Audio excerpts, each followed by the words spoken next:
Hello അസ്സാം വലൈക്കും. വർണ്ണാലയം കപ്പിൾസിലേക്ക് സ്വാഗതം.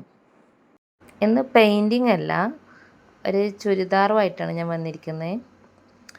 ഞാൻ ഒരു ചുരിദാർ കണ്ടപ്പോൾ വാങ്ങി. അധികം റേറ്റും ഇല്ല, കാണാനും ഭംഗിയുണ്ട്. 350 രൂപയ്ക്കേ ഉള്ളൂ. അപ്പോൾ ഞാനങ്ങനെ കണ്ടപ്പോൾ ഒരു ടോപ്പ് വാങ്ങിയായിരുന്നു. പക്ഷേ അതിനകത്ത് കുറേ കറയൊക്കെ ആയിപ്പോയി. അവിടെ ഇവിടെയൊക്കെ കുറേ കറ, ഫ്രണ്ടിലും ബാക്കിലും ഒക്കെ ആയിപ്പോയി. അതെങ്ങനെയാണെന്ന് വെച്ചാൽ, ഞാനിത് വാങ്ങിയപ്പോൾ മെഹന്തിയും കൂടെ വാങ്ങിയായിരുന്നു. അപ്പോൾ മെഹന്തി ലീക്കായിട്ട് അതിലൊക്കെ കറയായിപ്പോയതാണ്. എനിക്കാണെങ്കിൽ ഇത് കളയാനും സങ്കടമാവുന്നു. ഒറ്റ ദിവസം പോലും ഇട്ടിട്ടില്ലല്ലോ, പുതിയത് വാങ്ങിയതല്ലേ ഉള്ളൂ. അപ്പോൾ എന്തെങ്കിലും ഒരു മാർഗ്ഗം അത് മറക്കാൻ വേണ്ടിയിട്ട് കാണിക്കാമെന്ന് വെച്ചു. അപ്പം ഒരു ഡിസൈൻ അവിടെ കൊടുത്താലോ എന്ന് വിചാരിച്ച് അങ്ങനെ ഞാൻ 2 പേപ്പർ എടുത്തു. അതിനകത്ത് ഒരു ചെറിയ ഫ്ലവറും, ഒരു പേപ്പറിൽ ഒരു ചെറിയ ഫ്ലവറും, മറ്റേ പേപ്പറിൽ ഈ ഫ്ലവറിനേക്കാളും കുറച്ച് വലിപ്പമുള്ളൊരു ഫ്ലവറും ഇങ്ങനെ വരച്ചെടുത്തു.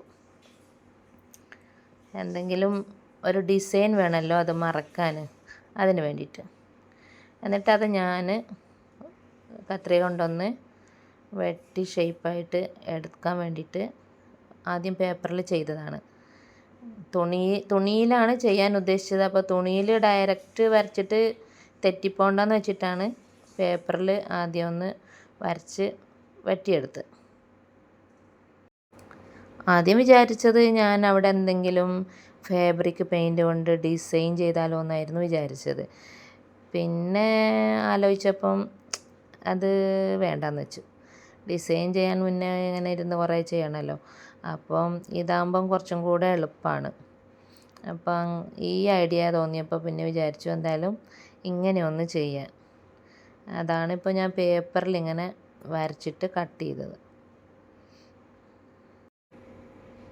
അപ്പോൾ 2 ഫ്ലവർ ആയിട്ടുണ്ട്. ഇനി നമുക്കത് വച്ചിട്ട് ഒരു ജീൻസിൽ വരച്ചെടുക്കാം. അതിൻ്റെ ഒരു മോഡൽ വീട്ടിൽ ചുമ്മാ 1-2 ജീൻസൊക്കെ ഇങ്ങനെ കീറിയൊക്കെ ആയിട്ടുള്ളത് ഇങ്ങനെ വച്ചിട്ടുണ്ടായിരുന്നു. അപ്പോൾ അതിൻ്റെ ഒരു പാർട്സിൽ ഇങ്ങനെ വരച്ചിട്ട് കുറച്ച് പീസ് എടുത്ത് അതിൽ ഫിറ്റ് ചെയ്യാനാണ് വിചാരിക്കുന്നത്. അങ്ങനെ ഒന്നിൻ്റെ ഔട്ട്ലൈൻ ഇട്ടിട്ടുണ്ട്. സെയിം തന്നെ 2-3 കൂടെ എനിക്ക് ചെയ്യണം. അപ്പോൾ ഒന്ന് അവിടെ വെച്ചാൽ ഇപ്പോൾ 2 കിട്ടില്ല. ഇപ്പുറത്ത് ജീൻസിൻ്റെ ഈ വശത്തുനിന്ന് 1 കിട്ടും, മറ്റേ വശത്തുനിന്ന് 1 കിട്ടും. അങ്ങനെ വലുത് 1 വരച്ചു. ഇനിയിപ്പോൾ ചെറിയ 1 കൂടെ എൻ്റെ മുകളിൽ വരച്ചെടുക്കാം. അങ്ങനെ മൊത്തം എനിക്ക് വലുത് 4 ചെറുത് 4 അങ്ങനെ 8 പീസ് ആവശ്യമുണ്ട്. കാരണം ചുരിദാറിൻ്റെ ഫ്രണ്ടിലും കറ വന്നിട്ടുണ്ട്, ബാക്ക് സൈഡിലും കറ വന്നിട്ടുണ്ട്. അപ്പോൾ എന്തായാലും 2 വശവും എനിക്ക് മറക്കേണ്ടി വരും. അപ്പോൾ 4 വെച്ചിട്ട് മറക്കാമെന്ന് വെച്ചു. ഫ്രണ്ടിൽ 4, ബാക്കിൽ 4. അങ്ങനെ 8 പീസാണ് എനിക്ക് ആവശ്യമുള്ളത്. പഴയ ജീൻസ് കൊണ്ട് നമുക്ക് പലതും ഉണ്ടാക്കിയെടുക്കാൻ പറ്റും. ഞാൻ മുമ്പ് എൻ്റെ പെയിൻറ്റിങ് ചെയ്യാനുള്ള ബ്രഷൊക്കെ എടുക്കാൻ ഇതേപോലുള്ള കുറച്ച് വലുപ്പത്തിൽ കാലിൻ്റെ ഭാഗം തന്നെ കട്ട് ചെയ്ത് അതിൽ ചെറിയ ഡിസൈനൊക്കെ ചെയ്ത് പിന്നെ 2 വള്ളിയൊക്കെ കൊടുത്ത് അങ്ങനെ ഒരു ബ്രഷ് തൂക്കിയിടുന്ന രീതിയിലൊക്കെ ഉണ്ടാക്കിയായിരുന്നു. പിന്നെ പോക്കറ്റുള്ള ഭാഗമില്ലേ, ആ പോക്കറ്റുള്ള ഭാഗം കൊണ്ട് ചെറിയ ഹാൻഡ് ബാഗ് പോലെയൊക്കെ ഉണ്ടാക്കിയായിരുന്നു. അങ്ങനെ പല പല ഐഡിയ നമുക്ക് അനുസരിച്ച് ഓരോന്ന് ഉണ്ടാക്കിയെടുക്കാൻ പറ്റും. വെറുതെ കളയാണ്ട് അതുകൊണ്ട് എന്തെങ്കിലും ഉണ്ടാക്കിയെടുക്കാൻ നോക്കിയാൽ ജീൻസിനെ തന്നെ നമുക്ക് ഓരോരോ ഐറ്റംസാക്കി മാറ്റിയെടുക്കാൻ പറ്റും. ഇപ്പോൾ ഞാൻ കട്ട് ചെയ്യാൻ തുടങ്ങിയിട്ടുണ്ട്. അങ്ങനെ 4 ആയി. ഈ 4 കൂടെ വേണം. അപ്പോൾ മൊത്തത്തിൽ 8 ആയാൽ നമുക്കതിൽ ഒന്ന് ഫിറ്റ് ചെയ്ത് കൊടുക്കാം. വേറെ നല്ല ഡിസൈനൊക്കെ ഉണ്ടാക്കിയെടുക്കാം. ഞാനൊരു സിമ്പിളായിട്ട് ഇതാകുമ്പോൾ എല്ലാവർക്കും പെട്ടെന്ന് എളുപ്പത്തിൽ ചെയ്തെടുക്കാൻ പറ്റുമല്ലോ, ഇതൊരു ബുദ്ധിമുട്ടും ഇല്ല. അപ്പോൾ അതുകൊണ്ടാണ് ഞാൻ ഈ ചെറിയ ഫ്ലവർ പോലുള്ള ഒരു ഡിസൈന് തിരഞ്ഞെടുത്തത്. കുറച്ചും കൂടെ ഭംഗിയും കിട്ടും, കുറച്ച് നല്ല ഡിസൈനൊക്കെ ആകുമ്പോൾ. ഇത് പിന്നെ അധികം കലയൊന്നും അറിയാത്തവർക്കും ചെയ്തെടുക്കാൻ പറ്റിയ ഒരു സിമ്പിൾ വർക്കാണ് ഞാനിപ്പോൾ ഇവിടെ കാണിക്കുന്നത്. വെറുതെ ഇനി ആരും കളറായെന്ന് പറഞ്ഞ് കളയണ്ട. ഇതേപോലെ ചെയ്താൽ നമുക്ക് കുറച്ച് ദിവസം കൂടെ അത് നല്ലൊരു ടോപ്പായിട്ട് ഉപയോഗിക്കാൻ പറ്റും. അപ്പോൾ എനിക്കിവിടെ വേണ്ട 8 പീസും റെഡിയായി. 4 വലിയ പീസും 4 ചെറിയ പീസും റെഡി ആയിട്ടുണ്ട്. ഇനിയിപ്പോൾ അതിൻ്റെ മുകളിൽ ചെറിയൊരു വൈറ്റ് ലൈൻ കൊടുത്താലോ എന്ന് ആലോചിക്കുക ഞാൻ.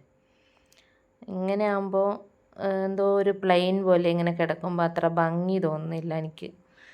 അപ്പോൾ ഞാൻ വിചാരിച്ചു അതിൻ്റെ സൈഡിൽ കൂടെയൊക്കെ ഒരു ലൈൻ കൊടുക്കാം. എന്നാൽ പിന്നെ അതൊന്ന് എടുത്ത് കാണുമല്ലോ വൈറ്റ് ആകുമ്പോൾ. ബ്ലൂവിൽ സൈഡിൽ വൈറ്റ് വരുമ്പോൾ കുറച്ചും കൂടെ ഒരു ഇടുപ്പം ഉണ്ടാവും. പിന്നെ സെൻറ്ററിൽ ഒരു റൗണ്ടും കൂടെ കൊടുക്കാമെന്ന് വെച്ചു. അങ്ങനെ ഞാൻ പിന്നെ അക്രിലിക് പെയിൻറ്റ് എടുത്തിട്ട് അതിൻ്റെ ഓരോ സൈഡിലും ഒന്ന് വരച്ചു കൊടുക്കുവാണ്. അപ്പം അതിന് പോയിൻ്റ് ബ്രഷാണ് ഞാൻ യൂസ് ചെയ്തത്. പോയിൻ്റ് ബ്രഷ് എന്ന് പറഞ്ഞാൽ അറിയാലോ, റൗണ്ട് ബ്രഷിൽ 0 വരുന്ന ബ്രഷാണ് പോയിൻ്റ് ബ്രഷ് എന്ന് പറയുന്നത്. അതാകുമ്പോൾ നല്ല തിന്നായിട്ട് നമുക്ക് ചെയ്യാൻ പറ്റും. അപ്പം അതുകൊണ്ടാണ് ഞാൻ അതിൻ്റെ സൈഡിലോട്ടൊക്കെ ഒന്ന് പെയിൻറ്റ് ചെയ്ത് കൊടുക്കുന്നത്.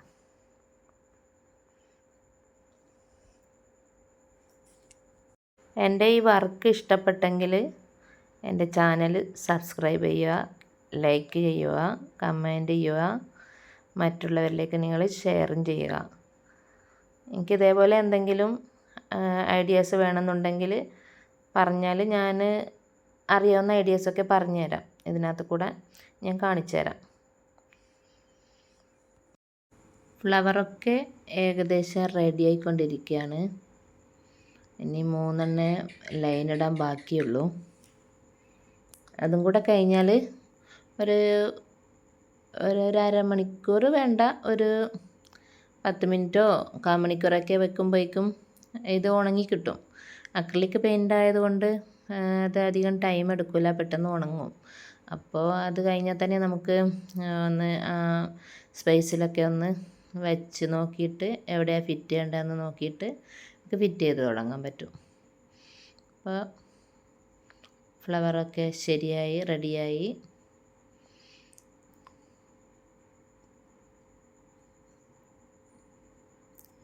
ഇനി ചുരിദാറിൻ്റെ ഏത് ഭാഗത്താണ് അത് വെക്കേണ്ടതെന്ന് നമുക്ക് നോക്കാം. എവിടെയൊക്കെയാണ് കറയുള്ളത് ആ ഭാഗമൊക്കെ ഇത് വെച്ചിട്ട് ഇനി നമുക്ക് മറിച്ച് കൊടുക്കാം.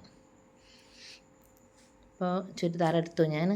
കറയുള്ള ഭാഗമൊക്കെ ഒന്ന് റൗണ്ട് ഇട്ടിട്ടുണ്ട് ചോക്ക് കൊണ്ട്. ഇങ്ങനെ ഒരു ഡിസൈനിൽ നമുക്ക് ഒന്ന് തുന്നിയെടുക്കാം. ജസ്റ്റ് ഒന്നങ്ങനെ വെച്ചിട്ട് നമ്മുടെ ഈ റണ്ണിങ് സ്റ്റിച്ച് വെച്ചിട്ടാണ് ഞാൻ ചെയ്തത്. ഇതങ്ങനെ ഓരോ ഫ്ലവറും ഇങ്ങനെ നമുക്ക് തുന്നിയെടുക്കാം. കണ്ടോ?